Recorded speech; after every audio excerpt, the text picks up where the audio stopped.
So hi, welcome to Anchor Reviews. This is Tyler from Anchor Reviews. And Steven Lawson, aka the Big Steve, on YouTube and Instagram. 20 years ago this month, Batman Begins was released in theaters and started what is now known as the Dark Knight trilogy.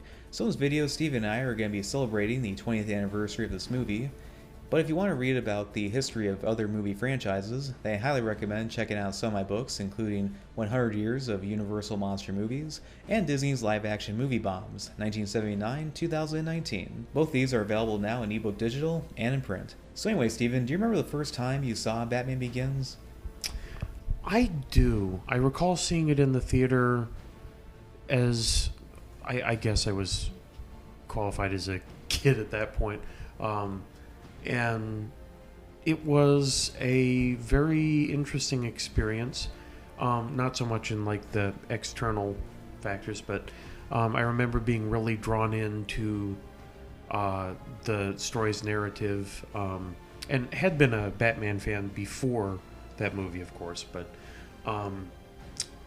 it was really, I think, the start of the Nolan movies, peaking with The Dark Knight for me, but Nolan's depiction of a grounded, down-to-earth, realistic Batman in a realistic-ish, Gotham and crime factors that really defined for a new generation, myself included, kind of how Batman works going forward.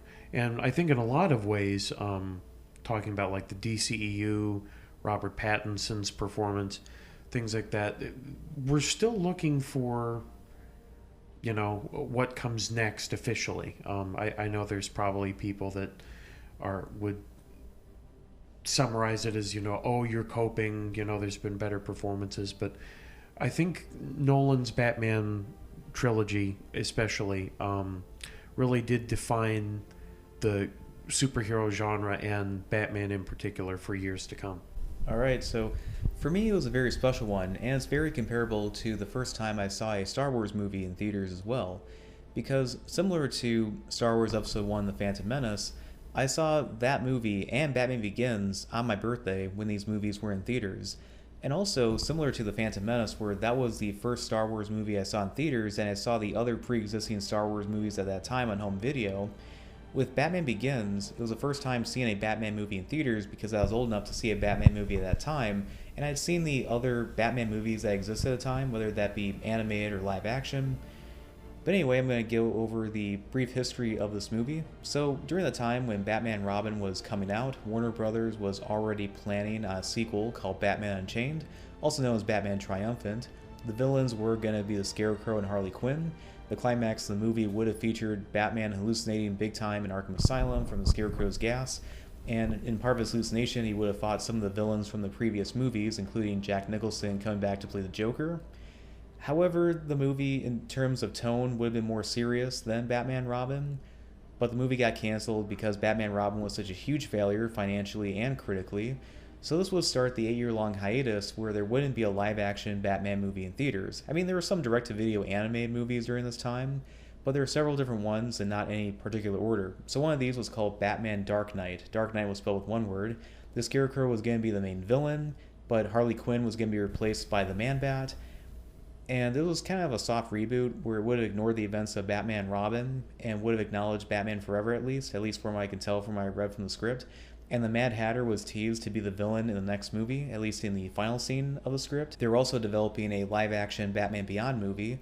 From the writers of Batman Beyond were working on the script, and also the director of Remember the Titans was detached to direct the movie, but it fell apart because the director lost interest and that the home video sales for Batman Beyond Return of the Joker didn't do that well when it came out. And then there is also, of course, Batman Year One. So Batman Year One was going to be directed by Darren Aronofsky after he did Requiem for a Dream, and it was being written by Frank Miller, the guy who was the author of the Batman Year One graphic novel. However, the odd thing about the movie script was that it was very different from his graphic novel because he wanted Bruce Wayne to be a poor orphan kid who didn't get any of the money from his parents until he accepted it towards the end of the movie. He's inspired by the heroics of Jim Gordon being broadcast live on TV, where it inspires him to become a crime fighter. He self-teaches himself to be a crime fighter. Instead of Alfred, we have a mechanic named Big Al. Selena Kyle described as being a black woman, and there's various other changes here and there to it. The reasons why it didn't happen was that there were disagreements between the director and the writer of the movie, and also at least one of these guys insisted on the movie had to be rated R, but the studio drew a line from there. They couldn't imagine them seeing that. Now, this did get close to getting the green light from what I could tell, at least of the canceled Batman movies I mentioned in this video. And then, of course, there was the Batman vs. Superman storyline. Between late 90s and the early 2000s, this was pitched around. The idea was going to have Superman going through divorce with Lois Lane, while Bruce Wayne was retired as Batman, married a woman named Elizabeth, but on their honeymoon, Elizabeth is killed by the Joker, who's thought to be dead, and then Bruce Wayne becomes Batman again to try to kill the Joker. Superman interferes with this, and these two guys do fight, but then the whole thing turns out to be a plan by Lex Luthor trying to pit the two characters against each other in hopes that maybe Batman could kill Superman for him. Now, Akiva Goldsmith, who was a writer on this movie, was a writer on the Joel Schumacher Batman movies, and later was a writer on I Am Legend. And if you watch I Am Legend, if you see the scene where Will Smith's character is going through the ruins of Times Square, you'll see a billboard advertisement for the unmade Batman vs. Superman movie.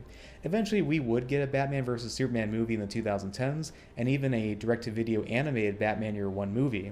So, of those canceled Batman movie scripts, which one would you like to see the most, Steven?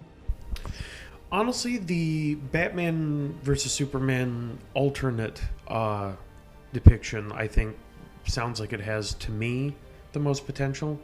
I know that a lot of people were disappointed for various reasons about the 2010s version, so I think it would be interesting to have another version to compare against, because there's been a lot of different depictions of Batman and Superman and other superheroes up to this point. But that specific trend done in live action has only been done once to this point. So I think it would be interesting to have that as comparison.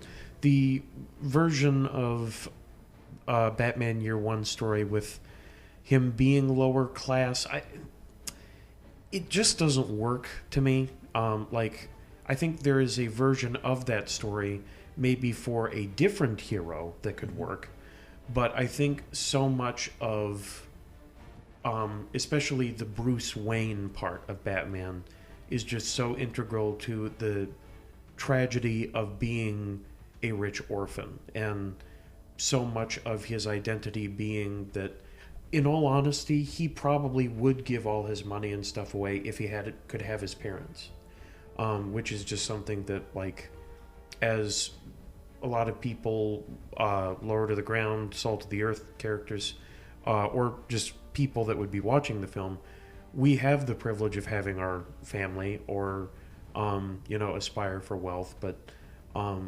it's just a completely different mindset that makes him who he is. So while there's elements of that would be interesting to depict in a different story, I just don't see it for the character of Batman. And I think that how he has been developed even up to this point in different depictions has been a much better course than what I hear in that story. Well, for me, it's an easy one. Live action Batman Beyond, I love that TV show. I could definitely see Clint Eastwood playing old Bruce Wayne. And also, I know that when it came to Batman alternate casting decisions, Colin Farrell was an actor considered to play Batman in the unmade Batman vs. Superman movie. And then Joaquin Phoenix was considered by Darren Aronofsky to play Batman in the Batman Year One movie. So, of the Batman movie that did happen, so Christopher Nolan recently did a movie called Insomnia for Warner Brothers, was talking to him. He had interest in doing a Batman movie, and they said the one catch, at least the studio was telling him, that it can't be rated R, and he was fine with it because he wanted to make the kind of Batman movie he would want to see in theaters when he was like 11 years old. So him and David S. Goyer worked on the script, and the working title is called The Intimidation Game. So then production went into this movie in 2004, released in the summer of 2005. The movie made a modest $370-something million against a $150 million production budget. By today's standards, Batman Begins would be considered a box office disappointment. And keep in mind, this was back in the day before studios didn't spend a ridiculous amount of money on marketing, especially to try to get to China. And also back in the day, home video was a reliable safety net. And then this movie did very well on home video. And I feel like there are reasons why people did not rush out to see this movie when it came out, because at the time, people were unaware of what a reboot was. Back in the day, they were like, I don't know about this. This might be connected to the Joel Schumacher Batman movies. And I think what didn't help it either was that a year before this, you had that infamous Halle Berry Catwoman movie. Mm-hmm. And people were confused, like, wait, are these movies connected or something? But it wasn't. A big reason why The Dark Knight made way more money than this one is that there were people who skipped out on this movie when it came out, and they saw Batman Begins on home video, and they're thinking to themselves like, wow, this is so cool. Why did I not see this in theaters? So they're thinking to themselves, okay, I'm not going to skip out on The Dark Knight. And I think that was a big reason why it made way more money than the previous one did. And the thing is, I know it's an unpopular opinion, but I like Batman Begins more than The Dark Knight, and I have my various reasons why, which I'll gradually explain throughout this video. So one of them would have to be Christian Bale. Of course, he's in all the trilogy of Batman movies, but what I love about Christian Bale is that he does have, of course, the Bruce Wayne side of him being classy, but I do like the intensity of him being Batman and being stoic in a way. I also love the fact that this is a Batman who actually gained muscle for the role, because the other Batman in the live-action movies, they usually had rubber muscle suits to give the illusion they were muscular. I think the only one who did a shirtless scene was Val Kilmer in Batman Forever. And a thing I like more about this Batman compared to the later ones is that, at least of the Dark Knight trilogy, is I like the costume better. I like how thick and bold and intimidating it is. I just didn't like how they slimmed him down later on, and his cowl looked too much like an egg-shaped oval, like a dark egg at times. But also the voice, because I liked how he was trying to sound kind of dark, naturally dark, like the Michael Keaton Batman from the 80s and 90s. And he only had that growly voice when he was interrogating people. But I didn't like how he had the growly voice 24/7 in the later movies. It kind of became a parody eventually by that point. But I'll let you respond to that, Steven. Yeah, no, there's a lot of that I agree with. And, well, I personally can't say that I like Batman Begins the best. I think that most people would strongly put it as number 2 for a whole lot of qualitative reasons. And I will say, along with Tyler here, that it was Batman's best movie that I think has been put to live action screen, especially in the Nolan trilogy. That we saw Batman really develop as Batman in that film. And then in The Dark Knight, and The Dark Knight Rises, we saw his character challenged in different ways, but it was coasting off of Batman Begins. So you had to have a strong foundation, which is what that film was. So I definitely agree that he did a very solid performance as Batman. And he's still who I see as Batman. I think his tech is overall still the coolest. His fighting, one thing I've noticed ever since in other different versions of Batman that still try to be tough in different ways, this Batman took less hits than most of the other Batmans, which if you're thinking of a practical, down-to-earth, you don't want to make this unrealistic, but you want him to be daunting. This guy prepared mentally. This guy is tactically prepared and is thinking ahead of you in a way that most other depictions of Batman are more human and just, tough guys, which it can work. I think especially for Batfleck's character, which was the depiction after this. I think it makes sense for him to take hits because he didn't care so much anymore. He was just more about, he didn't want his legacy to fall to nothing.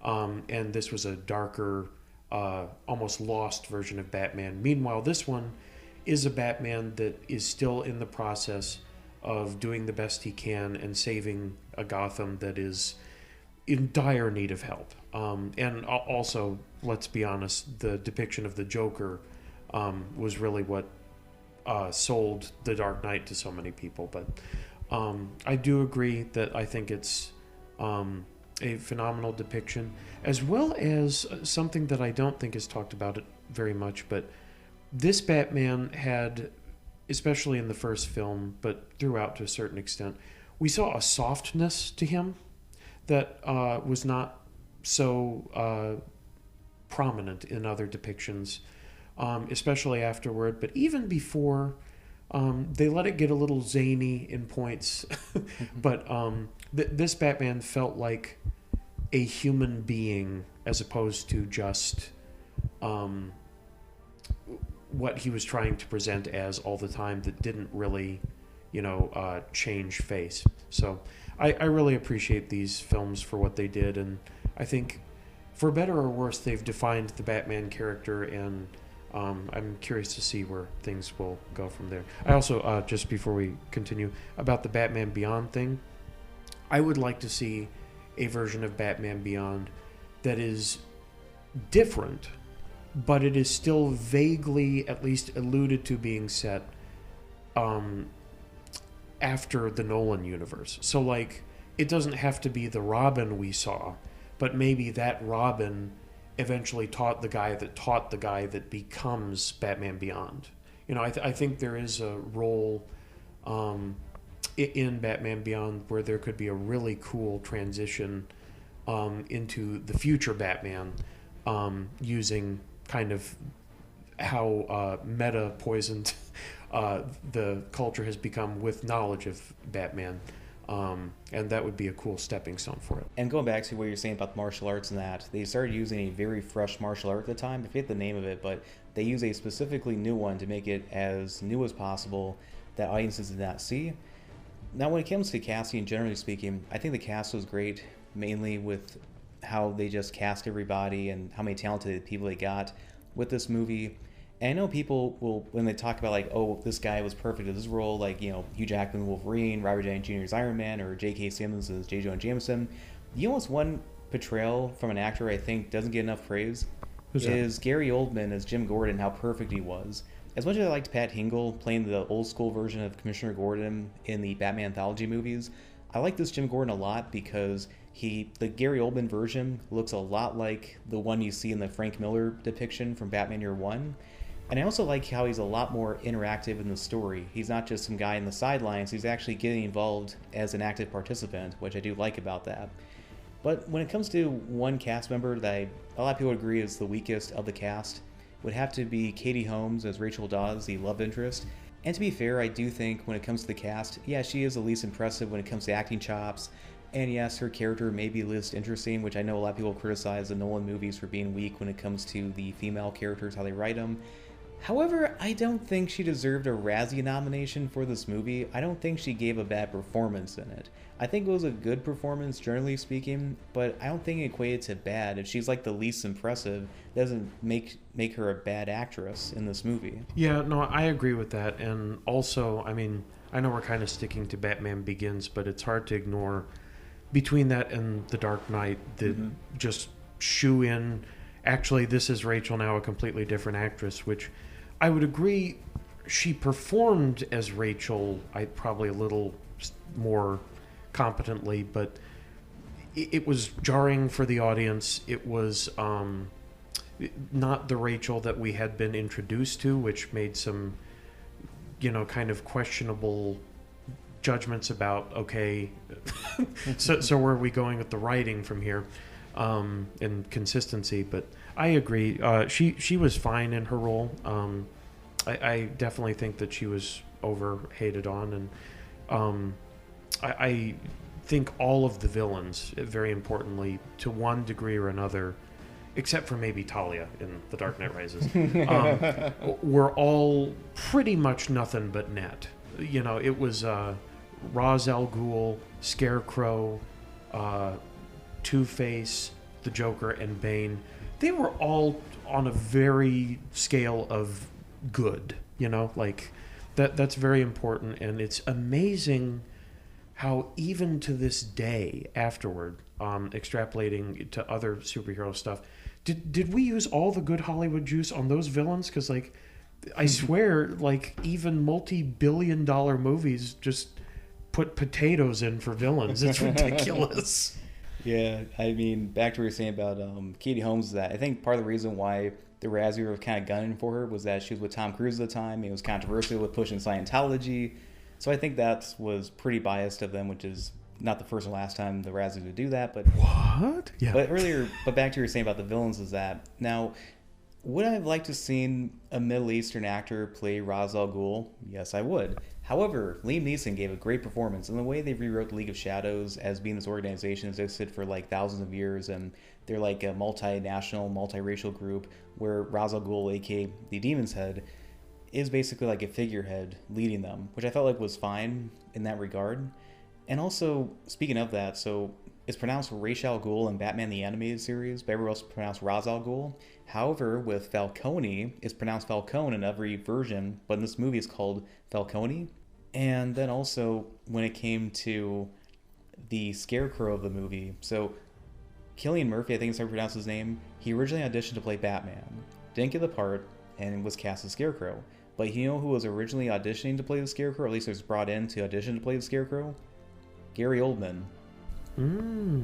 Yeah, he was brought in to possibly play the Scarecrow, but like, have him play Jim Gordon instead. However, when it comes to other casting, feel like this is one of the minor criticisms I have of this movie is some of the casting decisions, not necessarily of Ra's al Ghul, but of some of the minor characters. So, Commissioner Loeb in the comics is a short, fat, white guy. He was one of the bad guys of Batman Year One. And although he was written as not a corrupt cop, like we see him in Batman Year One, they cast a tall, thin black guy to play him, like the polar opposite. And then Detective Flass, I think that's ranking in the police department. In the comic, he was this tall, strong, blonde-haired, clean-cut guy who's a former Green Beret. They cast this short, fat guy, slob with like long hair, and although they did cast a white guy to play him, it's like he's like, again, it's like opposite day with some of the casting decisions with this movie. And I feel like looking at him, like, are you sure this guy is Flass? He looks more like Detective Bullock or maybe Lieutenant Eckhart from the 1999 Batman film where, you know, Jack Napier kills. But I would say, yeah, there's definitely those two I would say misfires in casting. But overall, I think great cast overall, aside from those two. But what do you think of that? No, I definitely agree overall. And again, focusing on Batman Begins, especially with the changes to the League of Shadows and Ra's al Ghul / Raj, I agree that it worked for me. And, you know, especially from a pragmatic standpoint of a lot of the character being based around the Lazarus Pit and like immortality. It was cool to have it be like, okay, so it's metaphorically immortal through passing the torch to different people. I dug that personally.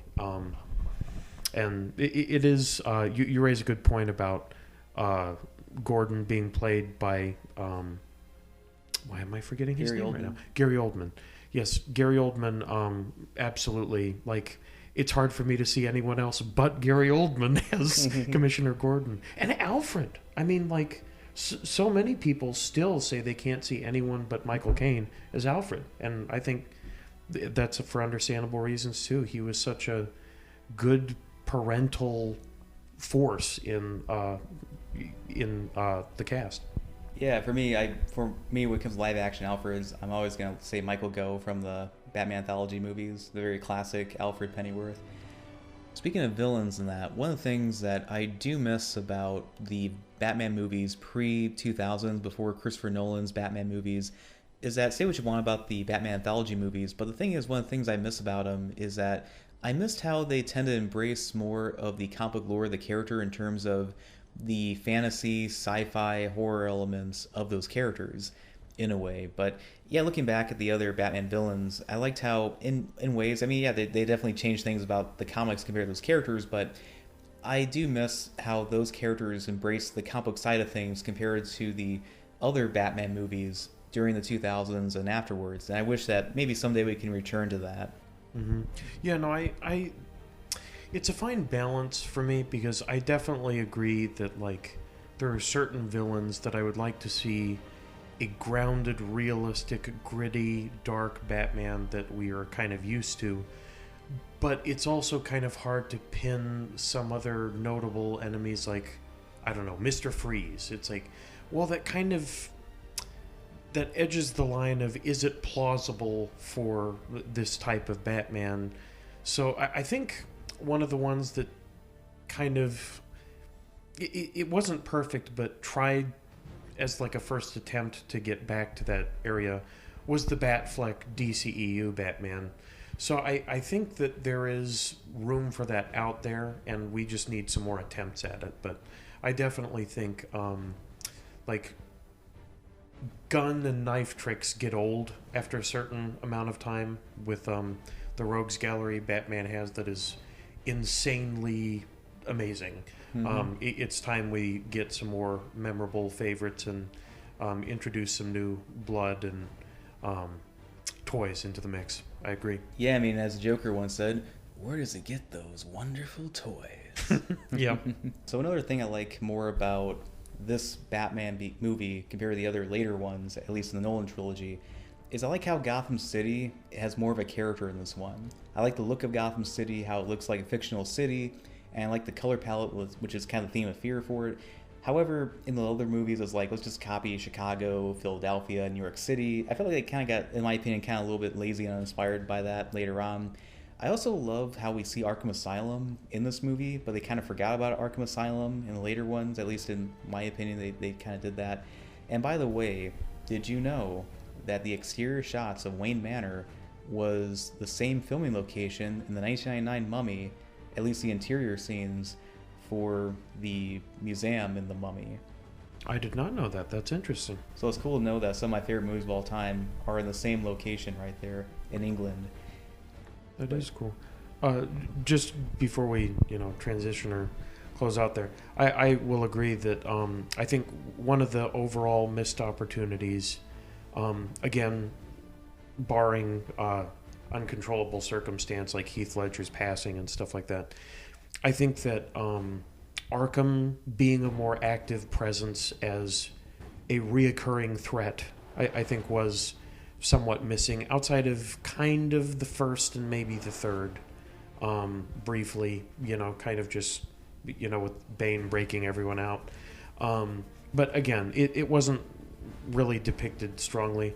And I will say the one thing that I think Robert Pattinson, the Matt Smith new Batman, Actually, it's Matt Reeves. Excuse me, I'm very sorry, Matt Reeves. That does the best of the Batmans is it, I think, depicts Gotham in the most visually disgusting and corrupt way.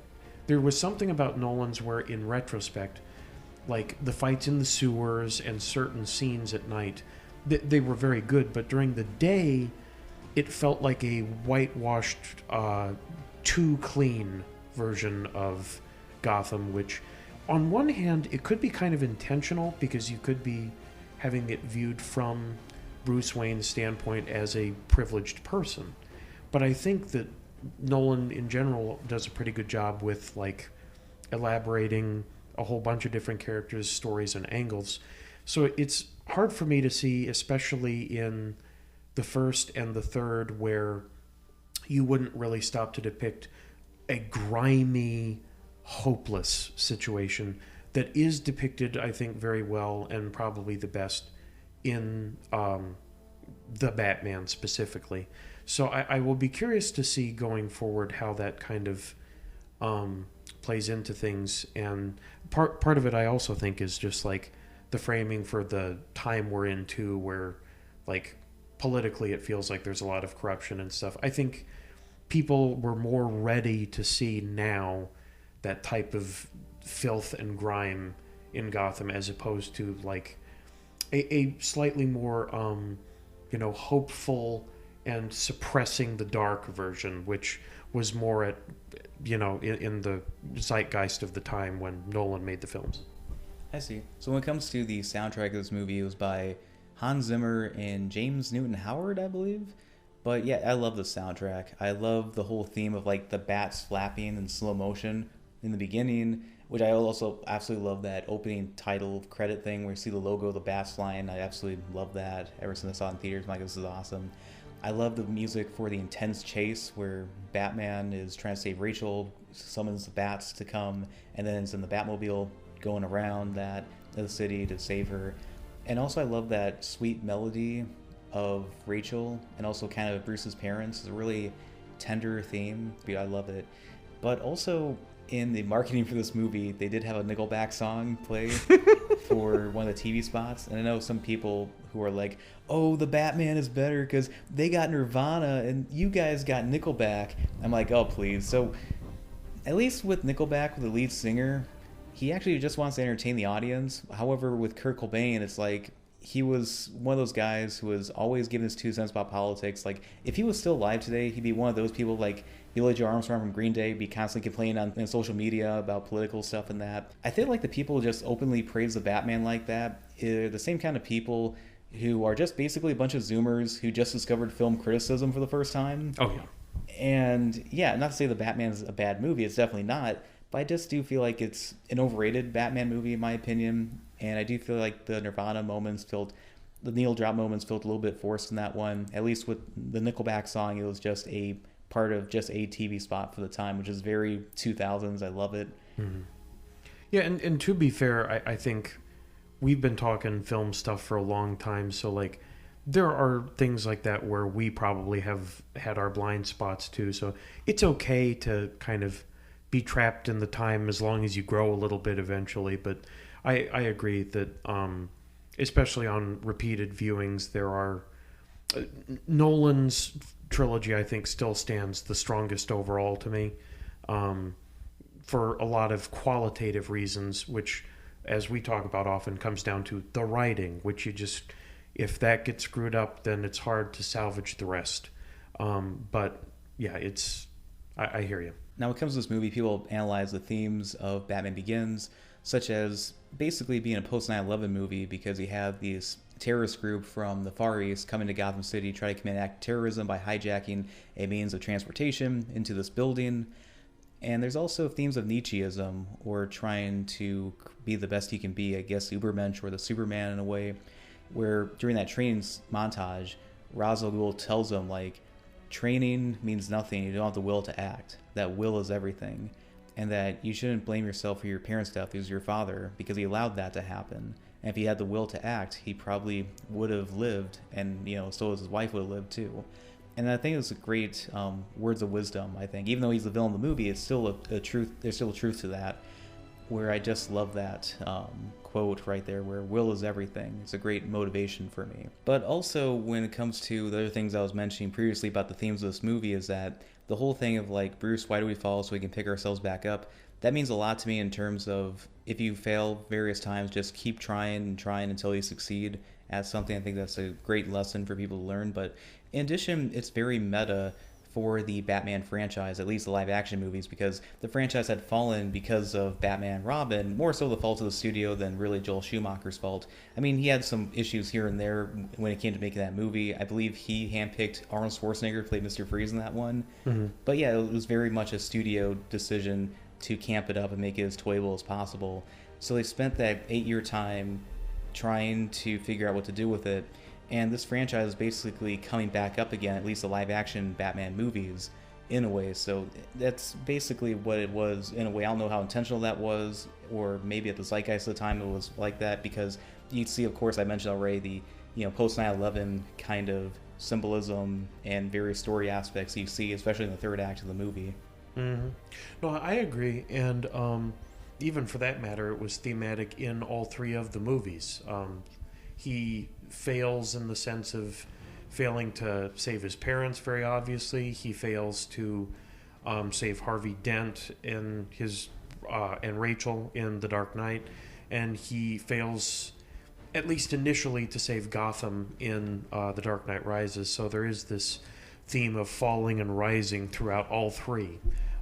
You can argue to different extents, and it's more substantial in one film versus the other, but I do think it's memorable for a whole lot of reasons, and, you know, for that reason, the Nolan trilogy is the one to top. I know a lot of people are kind of viewing the Matt Reeves Batman with some rose-colored glasses, but I think there's a lot more to be done before it can be, you know, his series can be considered in the same, you know, ballpark as Nolan's, personally. I also noticed with the theme of fear throughout this movie too, we have the Scarecrow, of course, being a villain for using fear, but also like Carmine Falcone, who he's explaining Bruce Wayne how fear works in that, how he unintentionally helps create Batman in that scene. I think it's a very underrated scene too. It's one of my favorites in that, along with the training montage I talked about before. I love that one, and the chase, I mentioned that too. But I also love the final scene of the movie where they foreshadow the future movie for the Joker be the next villain, about escalation. And then the last lines of the movie I absolutely love is Gordon talks to Batman and says, "I never said thank you." And then Batman looks at him and says, "You'll never have to." Yes, no, I agree. That's a golden line, golden delivery. It's hard to top that ending. I'm sure Tyler and I disagree.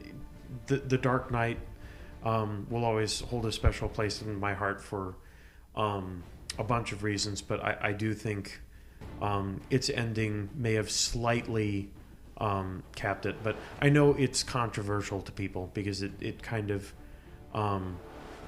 does something interesting with the Batman character. But Batman Begins is a very strong film. All right, so I think another minor criticism I have of this movie, aside from maybe some questionable casting decisions, would have to be some of the editing. I noticed that the fight scenes, especially when Batman's fighting people, is a little bit too quick cut at times. It can be a little bit confusing, like they didn't really plan the fight choreography that well, at least in my opinion. I mean, they did get better in editing with fight scenes in the sequels, but we did see some really bad fight choreography with the extras in Dark Knight Rises. That guy who like drunkenly falls over. Yeah. And that obviously a prime example of that.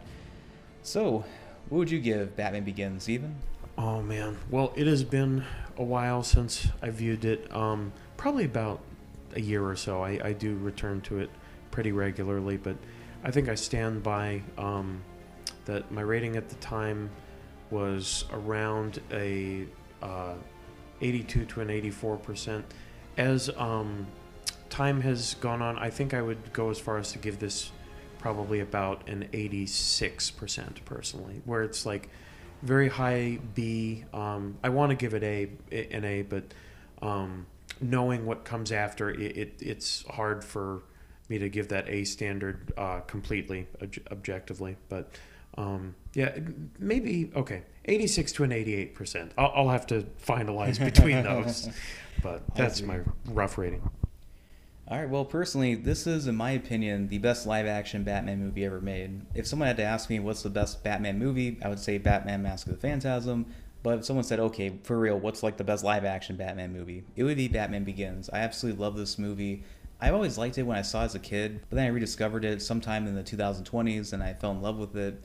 And yeah, I just love this movie. I think it's a great motivational movie. In a way, how the older generations will look at a movie like It's a Wonderful Life, how a man's trying to make a difference and the community comes together to help him. I think Batman Begins is very similar to It's a Wonderful Life in a way. And for me, that's kind of like, for me, how it resonates with me, just like how with older generations, The Wonderful Life will resonate with the older generations. But for me, Batman Begins is like kind of like that movie for me on a personal level. I love the soundtrack. I love the casting for the most part. And yeah, there's some iffy editing here and there, some maybe questionable casting with some minor characters in the film. But yeah, it's a very entertaining movie. I absolutely love it. And with that said and done, I would give Batman Begins an A. So anyway, this is Tyler from Anchor Reviews. This is Stephen Lawson from YouTube and Instagram as The Big Steve. And we hope you enjoyed this video, and we hope to make a lot more in the future. Please like and subscribe.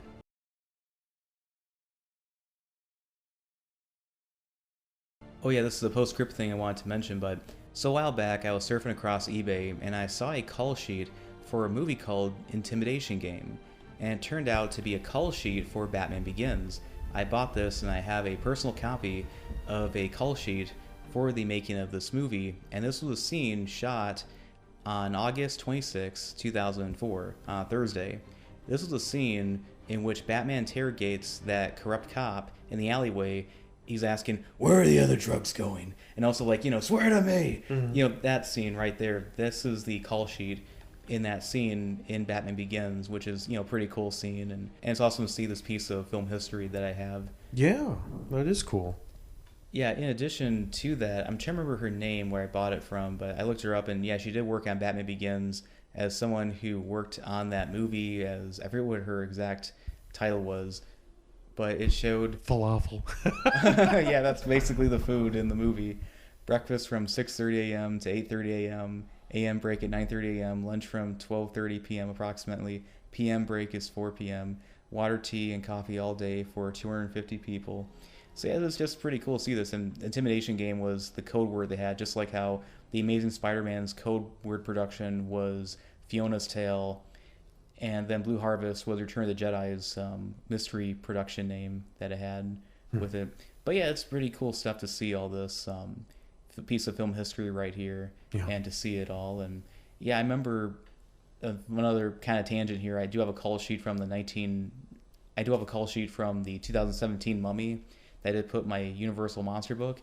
I remember when I met Sophia Patella at a convention, she saw it and she was like, "Where did you get this?" Because I could tell that, you know, she could basically authenticate it. And I said eBay because that's where I bought it from, just like this call sheet here. So yeah, so what do you think of that, Steven? That is very cool. Cool piece of history right there.